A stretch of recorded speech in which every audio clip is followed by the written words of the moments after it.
안녕하십니까 구독자 여러분. 오늘은 2023년도 6월 11일자입니다. 오늘 날짜로 화물차 번호판 시세에 대해서 한번 알아보겠습니다. 먼저 대표님 본인 소개 좀 해주세요. 예, 안녕하세요. 전국구 염정 칼산공사공사 이원복입니다. 대표님 오늘 화물차 번호판 시세가 어떻게 되나요?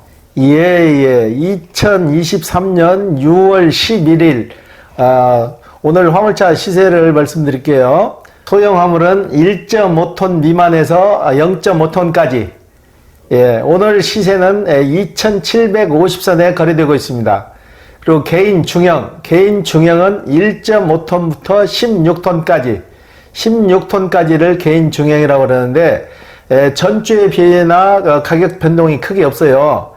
크게 변동이 없고 2,700선에 거래되고 있습니다.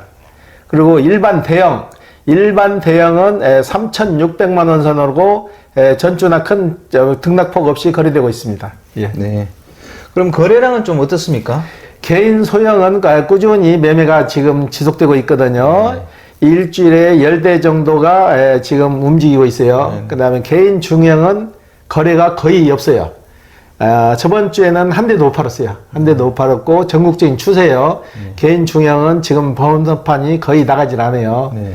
아무래도 신차 공급과도 관계가 있고 차량 금액이 크잖아요. 차량 금액이 크고 납기도 그렇고 이율도 비싸니까 당분간은 개인 중형은 좀 주춤해질 것 같아요. 네. 그리고 일반 대형도 그렇게 크게 매기가 활발하진 않아요. 예. 특수 차량 번호판 시세는 어떤가 한번 알려주시죠. 특수 차량 번호판 시장은 트레일러는 6,800선에 그대로 지속되고 있고 그 다음에 덤프 2.5톤에서 5톤 사이 덤프는 4천만원 그렇게 거래되고 있습니다. 예. 그럼 번호판 시세가 그냥 변동이 없는 거네요. 그렇죠. 지금 뭐 소폭 상승이나 하락도 없이 그 상태로 지금 지속되는 거예요. 이렇다 할 변동사항은 없습니다. 개인 중형이 아무래도 그렇게 좀 약세를 보이는 이유는 차량 가격이 크니까 요즘 은행 이율도 올라서 그런 부분도 있는 거죠. 그게 제일 크죠. 거래량이 거의 없다는 거는 사서 신차로 가든지 좀 더 나은 중고차로 가야 되는데 중고차 활부 가격이나 신차 활부 가격이나 요즘 너무 크잖아요. 이율이 비싸니까 좀 망설이니까 활동량도 없는 거예요. 거래량도 없고. 어떤 분들 얘기 들어보니까 차량 할부가 끝나면 또 신차를 빼야 되는 이유가 중고차가 되면은 경비비가 많이 들어가기 때문에 그렇게 해야 된다고 하는 말이 있더라고요. 이게 사실인가요? 대부분 그렇죠. 일반 차량을 뽑았을 때 거의 5년 활부 약정에서 이제 진행을 하시는데 5년 정도 타시면은 어느 정도 이제 키로수를 다 많이 타잖아요. 타니면은 아무래도 이제 유지비가 좀 더 들어가는 거죠. 그럴 바에는 중고차 가격이 어느 정도 물고 있으니까 그걸 팔아서 다시 신차로 가면은 아무래도 차량 유지비는 좀 덜 들어가겠죠. 그런데 요즘은 차가 잘 나와서 구태 그렇게 안 하셔도 돼요. 지금 차들이 잘 나와서 뭐 대형 차량 같은 거는 뭐 100만 킬로 이상 타잖아요. 또 보링해서 타니까 그렇게 자주 안 바꾸셔도 돼요. 부담되니까.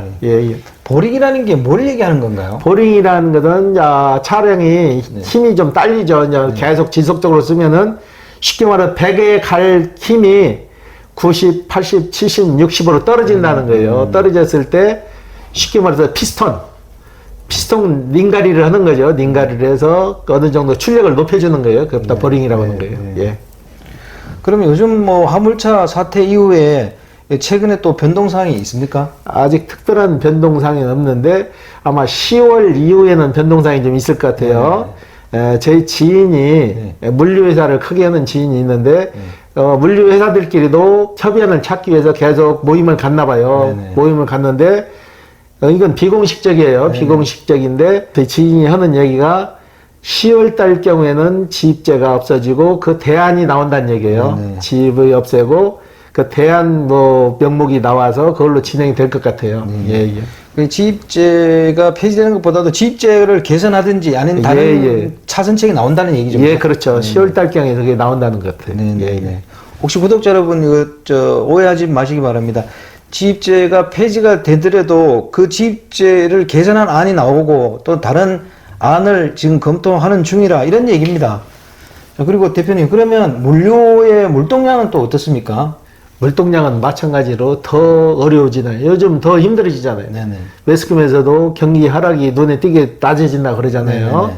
이게 경기가 좋아져야 되는데 경기에 민감하다 보니까 물동량은 더 낮아지고 벌이는 줄어드니까 서로 더 경쟁만 심해지는 거예요. 네. 쉽게 말해서 1,000원에 갈 거 900원에도 가고 800원에도 가고 그래서 기사들 채산성은 더 안 맞아진다는 얘기죠. 더 떨어진다는 얘기죠. 네. 예, 예.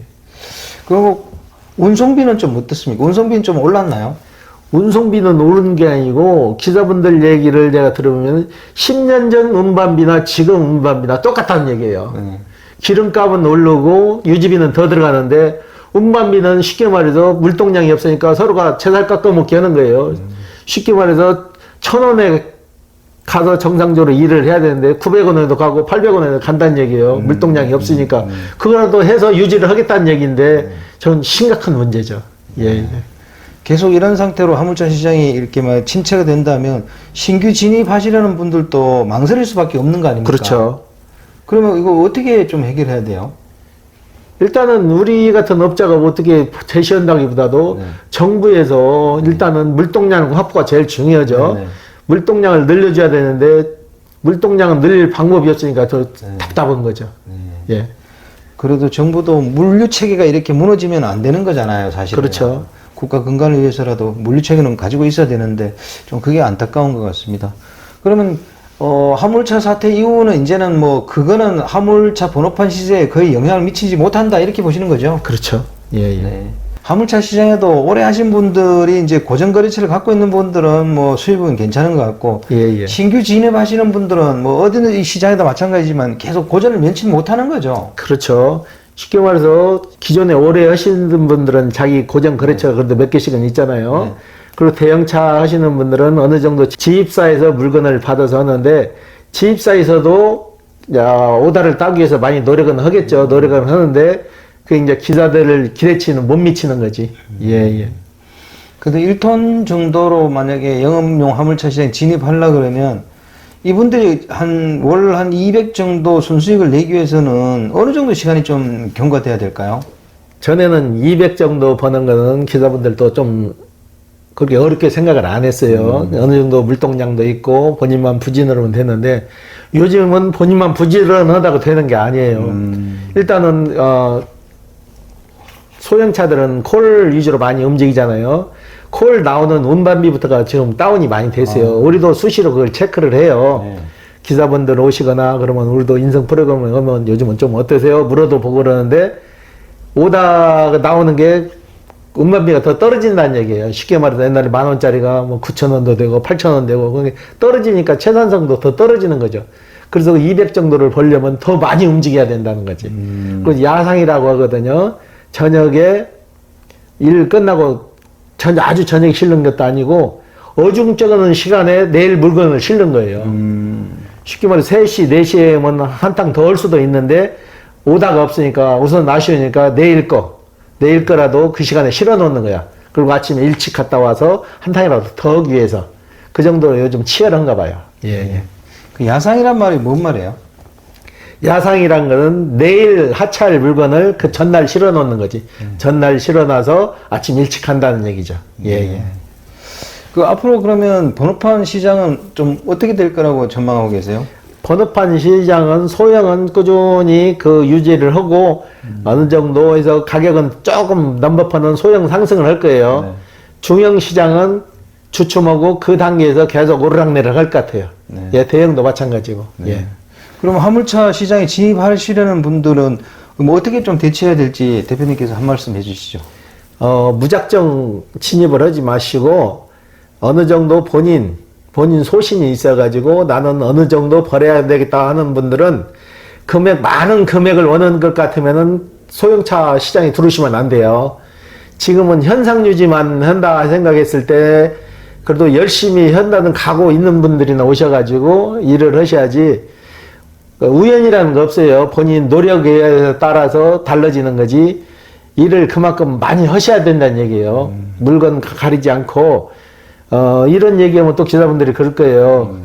지선사하고 짜고 저 녀석 또 뭐 한다 하는데 방법이 없어요. 쉽게 말해서 오다 뜨는 거 좋은 물건 나쁜 물건 가리지 말고 많이 움직이셔야 된다는 거. 바퀴는 돌아가야 돈이 되니까 어려운 시기에는 그렇게 해서 넘어가야 될 것 같아요. 예, 예. 이거 나가면 댓글 달릴 것 같아요. 아무거나 가라는 말이냐, 뭐. 예, 예. 그런 취지는 아니고, 예. 조금 일을 가리지 말고 하라는 의미는 조금 뭐 애매한 것도 조금은 일을 해야 된다. 그런 취지로 받아들여줬으면 좋겠습니다. 자, 오늘 인터뷰 감사드립니다. 예. 네, 구독자 여러분, 오늘 2023년도 6월 11일자 화물차 번호판 시세를 알아봤는데요. 뭐 전주와 별로 등락이 없는 것 같습니다. 아마 화물차 시장이 조금 침체 국면에 들어가는 것 같고, 이 시장으로 들어오고 싶어 하시는 분들도 이걸 잘 보고 계시다가 판단하시기 바랍니다. 저희 영상이 아마 매 주마다 이렇게 올라가게 되면 화물차 번호판 시세 같은 감이 좀 생길 겁니다. 그때 적정한 시점에 들어오시면 될 것 같고, 뭐 이게 화물차 번호판 시세가 뭐 큰 의미가 있는 건 아니지만 그래도 전체적으로 쭉 오랫동안 이렇게 시청하시다 보면 화물차 시장의 흐름이라든지 이런 게 조금 보일 겁니다. 그걸 좀 감을 잡으시라고 영상을 주로 많이 좀 만들어 드리는 편이니까요. 구독자 여러분들한테 좀 도움이 됐으면 좋겠습니다. 자, 다음 시간에 또 호화제는 다른 주제로 구독자 여러분 찾아뵙겠습니다. 안녕히 계십시오. 호화제였습니다.